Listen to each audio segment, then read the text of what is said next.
నాయకత్వాన్ని గత 2 సంవత్సరాలుగా విచారణల పేరిట అట్లాగే కమిషన్ల పేరిట పోలీసులు ఈ రాష్ట్రంలో ఉండే సర్వ వ్యవస్థల్ని దుర్వినియోగం చేస్తూ క్షేత్రస్థాయిలో గ్రామ స్థాయిలో ఉండే కార్యకర్తల నుంచి మొదలు పెడితే రాష్ట్ర స్థాయిలో ఉండే అగ్రశ్రేణి నాయకత్వం దాకా అందరినీ కూడా గత 2 ఏళ్లుగా వేధింపులకు రేవంత్ రెడ్డి ప్రభుత్వం కాంగ్రెస్ ప్రభుత్వం పాల్పడుతున్న విషయం మీ అందరికీ కూడా విదితమే. ఆ పరంపరలో భాగంగానే ఇవాళ పెద్దలు మాజీ మంత్రివర్యులు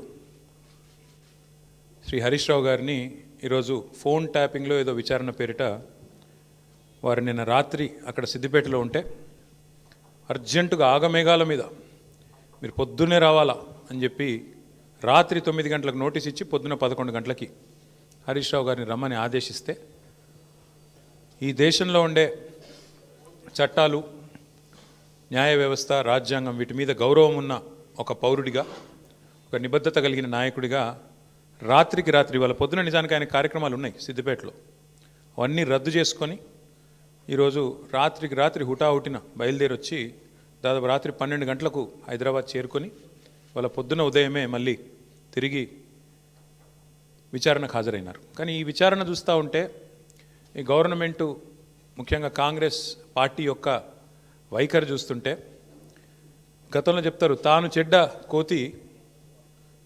కోతి వనమంతా జరిపిందంట.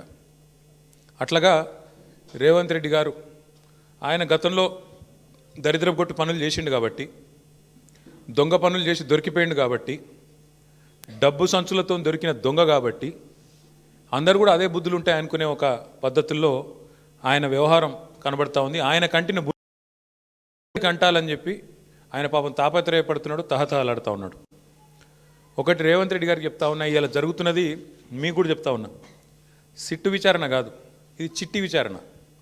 చిట్టినాయుడు గారు నడిపిస్తున్న ఒక పనికిమాలిన విచారణ తప్ప ఓ లొట్టపీసు కేసులో ఇంకో పనికిమాలిన చిట్టి విచారణ తప్ప సిట్టు లేదు, తిట్టు లేదు, ఆడ ఏమి లేదు. 2 ఏళ్ల నుంచి బోగస్ కథనాలు, ముఖ్యమంత్రి కార్యాలయంలో వడ్డించి వార్చే పనికిమాలిన స్టోరీలు, ఒక్కటి కూడా రాష్ట్ర ప్రజలకు పనికొచ్చే కథనం లేదు. పనికిమాలిన స్టోరీలతో 2 ఏళ్ళు టైంపాస్ చేస్తూ ఉన్నాడు. నేను అడుగుతా ఉన్నా ఆయనని రేవంత్ రెడ్డిని, 1 కాదు 2 కాదు, ఇంకో 1000 వేసుకో, నీ సిట్టులు చిట్టీలు ఇంకో 1000 వేసుకో, ఏం ఫరక్ పడదు. మేము మాత్రం నీ కొద్దిగా ఉంటే కొన్ని రోజులు శునకానందం ఉంటుంది, కానీ మేము మాత్రం నేను వదిలిపెట్టాం. బీఆర్ఎస్ ఇవాళ తెలంగాణ ప్రజల గొంతుక, ప్రధాన ప్రతిపక్ష పార్టీ. మీరు ఎన్నికల్లో ఆనాడు మమ్మల్ని ఓడించడానికి అడ్డమైన మాటలు చెప్పి అడ్డగోలు హామీలు ఇచ్చి అందమైన అబద్ధాలను 6 గ్యారంటీ కార్డుల రూపంలో ప్రచురించి ఆ రోజు ప్రజలను ఏదైతే బురిడి కొట్టించినారో మేము ప్రజల తరపున గట్టిగా మాట్లాడుతున్నాం అనేది నీ బాధ. ఇవాళ ఎట్లా ఉన్నదంటే నీ వ్యవహారం రేవంత్ రెడ్డి గారు, అదృష్టం అందలం ఎక్కిస్తే బుద్ధి మాత్రం ఇంకా బురదలనే ఉన్నది రేవంత్ రెడ్డిది. రాజకీయంగా ఇంకా కూడా ఆయనకు జ్ఞానం రాలే, ముఖ్యమంత్రి అన్న సోయి లేదు. తెల్లారి లేస్తే కేసీఆర్ గారిని తిట్టడం, మా పార్టీ నాయకులను తిట్టడం, పనికిమాలిన బూతులు మాట్లాడడం, పనికిమాలిన పని చేయడం తప్ప. అందుకే అంటున్నా నేను, అదృష్టం అందలం ఎక్కించిన బుద్ధి మాత్రం బురద బుద్ధే రేవంత్ రెడ్డిది.